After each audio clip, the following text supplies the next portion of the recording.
Hello everyone, welcome to exam forum के आज इस वीडियो में हम 12 दिसंबर 2019 से करंट अफेयर्स के क्वेश्चन डिस्कस करेंगे। और आज के इस वीडियो का जो पीडीएफ फाइल है आपको नीचे डिस्क्रिप्शन बॉक्स में मिल जाएगा, आप वहाँ से डाउनलोड कर सकते हैं।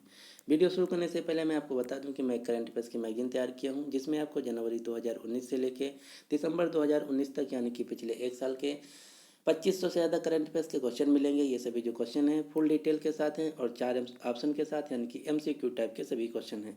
तो अगर आप इस मैगजीन को खरीदना चाहते हैं तो इसका लिंक आपको नीचे डिस्क्रिप्शन बॉक्स में मिल जाएगा, आप वहाँ से खरीद सकते हैं। ये जो मैगजीन है पीडीएफ फॉर्मेट में आपको खरीदने के बाद तुरंत आपके मेल पर पहुँच जाएगी और इस मैगजीन का प्राइस है मात्र 50 रुपया। आप इस मैगजीन को गूगल पे, पेटीएम या फ़ोनपे की सहायता से इस नंबर पर पेमेंट करके भी खरीद सकते हैं। अगर आपका इस मैगजीन के रिगार्डिंग कोई शिकायत है या फिर कोई जानकारी चाहते हैं तो आप हमको इस नंबर पर व्हाट्सएप कर सकते हैं या फिर फ़ोन कॉल कर सकते हैं या फिर आप हमको इस मेल आईडी पे कांटेक्ट कर सकते हैं। तो चलिए शुरू करते हैं अब आज का वीडियो।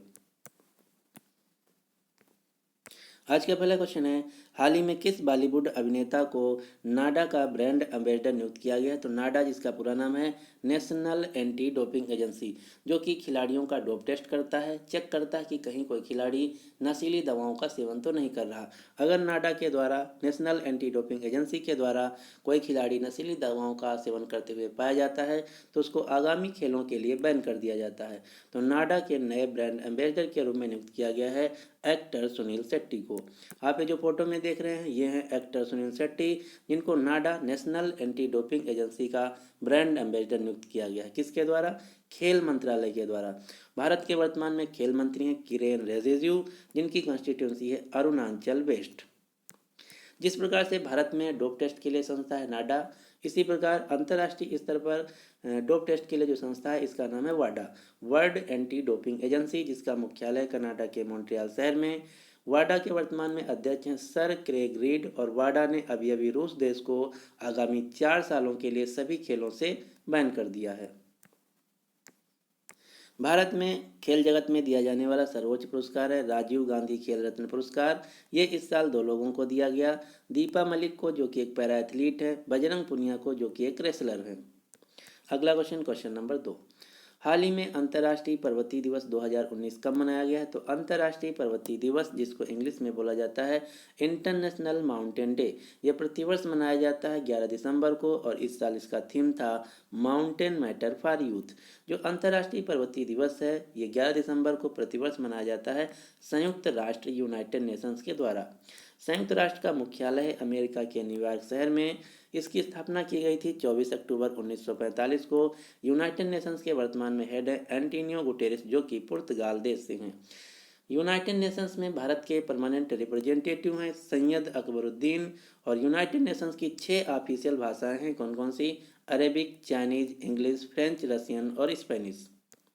वर्तमान समय में संयुक्त राष्ट्र के 193 टोटल मेंबर स्टेट हैं तथा 2 ऑब्जर्वर स्टेट हैं, कौन कौन से? वेटिकन सिटी और state of Palestine. Question number 3 है, हाल ही में 150 रणजी मैच खेलने वाले पहले भारतीय क्रिकेटर कौन बन गए हैं? तो रणजी मैच, जो कि एक भारत की क्रिकेट प्रतियोगिता है, इसमें 150 मैच खेलने वाले पहले भारतीय क्रिकेटर बन गए हैं वसीम जाफर। आप ये जो फोटो में देख रहे हैं ये हैं वसीम जाफर। इन्होंने रणजी मैचों में 150 मैच खेला है और ये ऐसा करने वाले भारत के पहले क्रिकेटर बन गए हैं। अब आपको भारत की 6 क्रिकेट प्रतियोगिताओं के नाम याद रखने हैं, कौन कौन से? Irani cup, Ranji trophy, Deodhar trophy, Vijay Hazare trophy, Duleep trophy और सैयद मुश्ताक अली ट्रॉफी। यहाँ से क्वेश्चन ऐसे भी पूछा जाता है कि दलीप ट्रॉफी या देवधर ट्रॉफी या फिर ईरानी कप का संबंध किस खेल से है? तो उत्तर होगा क्रिकेट से। इस साल ईरानी कप और रणजी ट्रॉफी को जीत लिया है विदर्भ की टीम ने। दलीप ट्रॉफी को जीत लिया इंडिया रेड की टीम ने। सैयद मुश्ताक अली ट्रॉफी और विजय हरारे ट्रॉफी को जीत लिया कर्नाटक की टीम ने। देवधर ट्रॉफी को जीत लिया इंडिया बी की टीम ने। वर्तमान समय में भारत की सबसे प्रचलित और फेमस क्रिकेट प्रतियोगिता है आईपीएल, जिसका पूरा नाम है इंडियन प्रीमियर लीग। आईपीएल 2019 का खिताब जीत लिया था मुंबई इंडियंस की टीम ने। मुंबई इंडियंस टीम की मालकिन है नीता अंबानी। नीता अंबानी जो है मुकेश अंबानी की पत्नी है। मुकेश अंबानी भारत के सबसे अमीर और दुनिया के 9वें नंबर के सबसे अमीर आदमी हैं। जो मुकेश अंबानी है इनकी कंपनी का नाम है रिलायंस इंडस्ट्रीज और जो रिलायंस इंडस्ट्रीज कंपनी है ये 9 लाख करोड़ का मार्केट कैप पार करने वाली भारत की पहली कंपनी बन गई है। अगला क्वेश्चन, क्वेश्चन नंबर 4, हाल ही में राइट लाइवहुड अवार्ड 2019 से कितने लोगों को सम्मानित किया गया है? तो राइट लाइवहुड अवार्ड 2019 से 4 लोगों को सम्मानित किया गया है। कौन कौन से? ये आप जो फोटो में देख रहे हैं ये हैं 4 लोग। ग्रेटा थनबर्ग जो कि स्वीडन से हैं, गियो जियानमेई जो कि चीन देश से हैं, डवी कोपेनवारा जो कि ब्राज़ील देश से हैं, अमीन तोय हैदर जो कि मोरक्को देश से हैं। इन 4 लोगों को इस साल दिया गया है राइट लाइवहुड अवार्ड 2019। जो ग्रेटा थनबर्ग हैं ये स्वीडन देश की एक पर्यावरण एक्टिविटिस्ट हैं। इनको इस साल बाल शांति अंतर्राष्ट्रीय पुरस्कार भी दिया गया है। जो राइट लाइवहुड अवार्ड है इसे अल्टरनेट नोबेल प्राइज या वैकल्पिक नोबेल प्राइज के नाम से भी जाना जाता है, जो कि इस साल दिया गया 4 लोगों को। कौन कौन से? ग्रेटा थनबर्ग, गुओ जियन मेई को, डवी कोपेनवारा को और अमीन तोय हैदर को। अगला क्वेश्चन, क्वेश्चन नंबर 5, हाल ही में प्रथम यायावर साहित्य उत्सव का आयोजन किस शहर में किया जा रहा है? तो प्रथम यायावर साहित्य उत्सव का आयोजन किया जा रहा है जम्मू शहर में, यानी कि इस क्वेश्चन का सही आंसर है बी। इस साल पहला अंतर्राष्ट्रीय हिंदी विज्ञान लेखक सम्मेलन का आयोजन किया गया उत्तर प्रदेश की राजधानी लखनऊ में। 39वें विश्व कवि सम्मेलन का आयोजन किया गया उड़ीसा की राजधानी भुवनेश्वर में। तीसरे सैन्य साहित्य महोत्सव का आयोजन किया गया चंडीगढ़ शहर में। गंगा उत्सव 2019 का आयोजन किया गया नई दिल्ली में, और नई दिल्ली में ही किया गया राष्ट्रीय जनजाति महोत्सव का आयोजन। जो इस साल का राष्ट्रीय संस्कृति महोत्सव था इसका आयोजन किया गया मध्य प्रदेश के जबलपुर शहर में। अगला क्वेश्चन, क्वेश्चन नंबर 6, हाल ही में जॉर्ज जे लेरर का निधन हुआ है। तो आपको बताना है कि जॉर्ज जे लेरर कौन थे। तो जॉर्ज जे लेरर जिनका हाल ही में निधन हुआ है ये एक कंप्यूटर इंजीनियर थे। आप जो फोटो में देख रहे हैं ये हैं जॉर्ज जे लेरर जो कि एक कंप्यूटर इंजीनियर थे। इनका हाल ही में निधन हो गया है। ये जो क्वेश्चन है मोस्ट इंपॉर्टेंट है। क्यों? क्योंकि जो जॉर्ज जे लेरर थे इन्होंने ही बार कोड का इन्वेंशन किया था, बार कोड को इन्वेंट किया था। बार कोड क्या होता है? आप कोई भी जो पैक्ड प्रोडक्ट होता है उस पर लिखा ऐसे देखते होंगे खड़ी लाइनें और उसके नीचे ये डिजिट लिखे होते हैं, इसी को बोला जाता है बार कोड। इस बार कोड के अंतर्गत उस प्रोडक्ट से रिलेटेड जितनी भी जानकारियाँ होती हैं, जैसे वो प्रोडक्ट कहाँ बना, उस प्रोडक्ट को कब मैन्युफैक्चर किया गया, उस प्रोडक्ट की पैकिंग कब की गई, उस प्रोडक्ट की एक्सपायरी डेट क्या होगी, उस प्रोडक्ट की प्राइस क्या होगी, इससे रिलेटेड जितनी भी जानकारी होती इस बार कोड के अंतर्गत होती है। तो इसी को डिज़ाइन किया गया था, सबसे पहले डेवलप किया गया था जॉर्ज जे लेरर के द्वारा, जिनका हाल ही में निधन हो गया है। बार कोड को इंटरनेशनल आर्टिकल नंबर या फिर यूनिवर्सल प्रोडक्ट कोड यूपीसी के नाम से भी जाना जाता है, और इसको पढ़ने के लिए होता है बार कोड रीडर, जिसकी सहायता से बार कोड रीड को रीड किया जाता है। क्वेश्चन नंबर 7 है, जलवायु परिवर्तन प्रदर्शन सूचकांक 2019 में भारत की रैंक क्या रही? तो जलवायु परिवर्तन प्रदर्शन सूचकांक climate change performance index 2019 CCPI index 2019, इसमें भारत की रैंक रही 9, और इसमें सबसे ज़्यादा अच्छा देश रहा स्वीडन, शीर्ष नंबर पर रहा स्वीडन देश।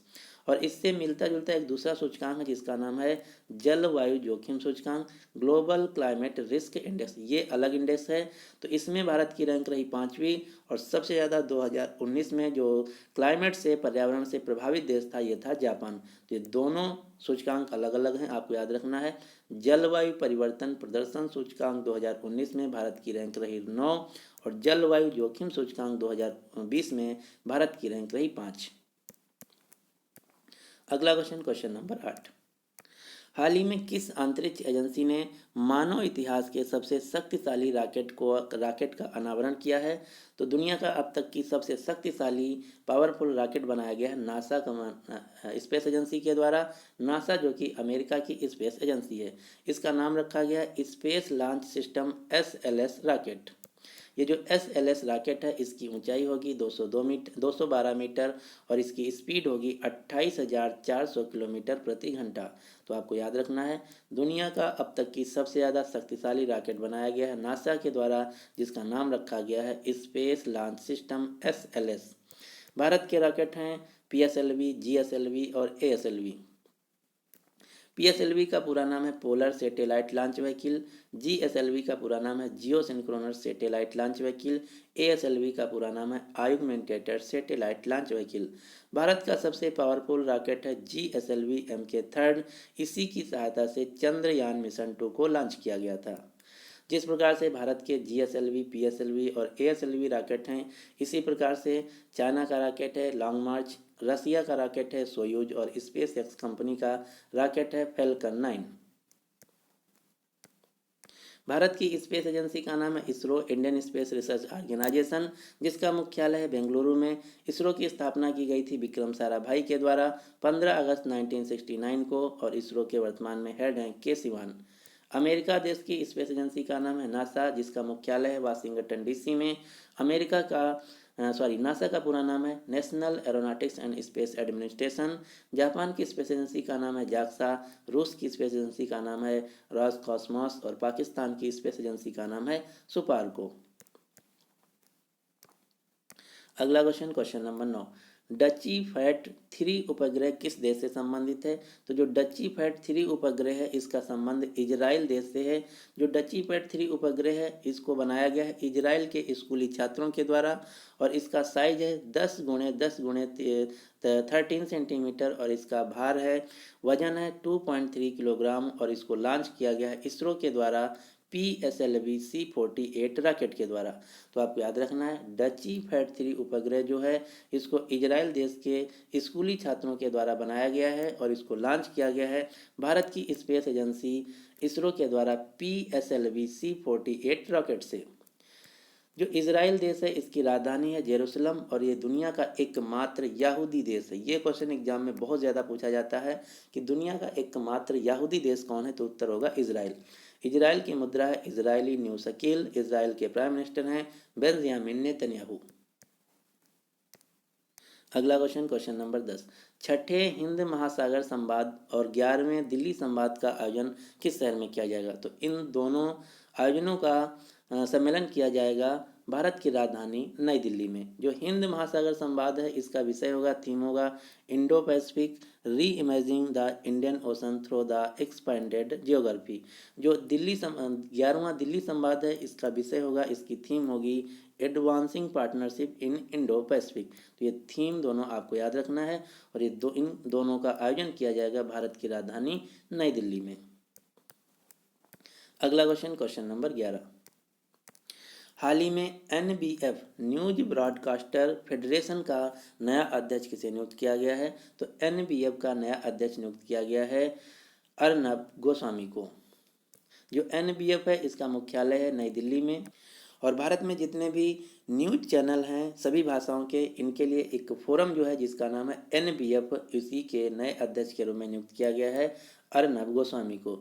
जो अर्नब गोस्वामी है ये वर्तमान में रिपब्लिक टीवी के एडिटर और मालिक हैं। अगला क्वेश्चन नंबर 12, आयरन यूनियन नामक संयुक्त सैन्य अभ्यास किन देशों के बीच प्रारंभ हुई है? तो जो आयरन यूनियन संयुक्त सैन्य अभ्यास है इसका आयोजन किया जाता है संयुक्त अरब अमीरात और अमेरिका देश के साथ, यानी कि इस क्वेश्चन का सही आंसर है भारत संयुक्त अरब अमीरात के साथ करता है डेजर्ट ईगल नाम की एक्सरसाइज और भारत अमेरिका देश के साथ करता है 4 एक्सरसाइज। कौन कौन सी? वज्र प्रहार, युद्ध अभ्यास, टाइगर ट्रायम्फ और मालाबार। मालाबार एक्सरसाइज में भारत और अमेरिका के साथ जापान देश भी होता है जो कि एक नेवल एक्सरसाइज है। तो ये था आज का हमारा करंट अफेयर्स का वीडियो। आज के इस वीडियो का हम टारगेट रखते हैं लाइक और शेयर का 1000। देखते हैं कि आज हमारा टारगेट पूरा होगा या नहीं। अब आपके लिए क्वेश्चन क्या है कि भारतीय महिला वॉलीबॉल टीम ने 13वें दक्षिण एशियाई खेलों में कौन सा पदक जीत लिया है? तो इस क्वेश्चन का जो सही आंसर है आपको नीचे कमेंट बॉक्स में देना होगा। अगर आपको वीडियो पसंद आता है तो प्लीज़ इस वीडियो को लाइक कीजिए और अपने सभी दोस्तों के साथ जो किसी भी एग्ज़ाम की तैयारी कर रहे हैं उनके साथ इस वीडियो को शेयर जरूर कीजिएगा। अगर अभी तक हमारे चैनल एग्ज़ाम फोरम से आप जुड़े नहीं हैं तो इससे जुड़ने के लिए इस चैनल को सब्सक्राइब करके नोटिफिकेशन बेल को ऑन कर लीजिए ताकि आने वाली जितनी भी वीडियो हैं उनकी नोटिफिकेशन आप तक पहुँचती रहे। So finally, thanks for watching Exam Forum.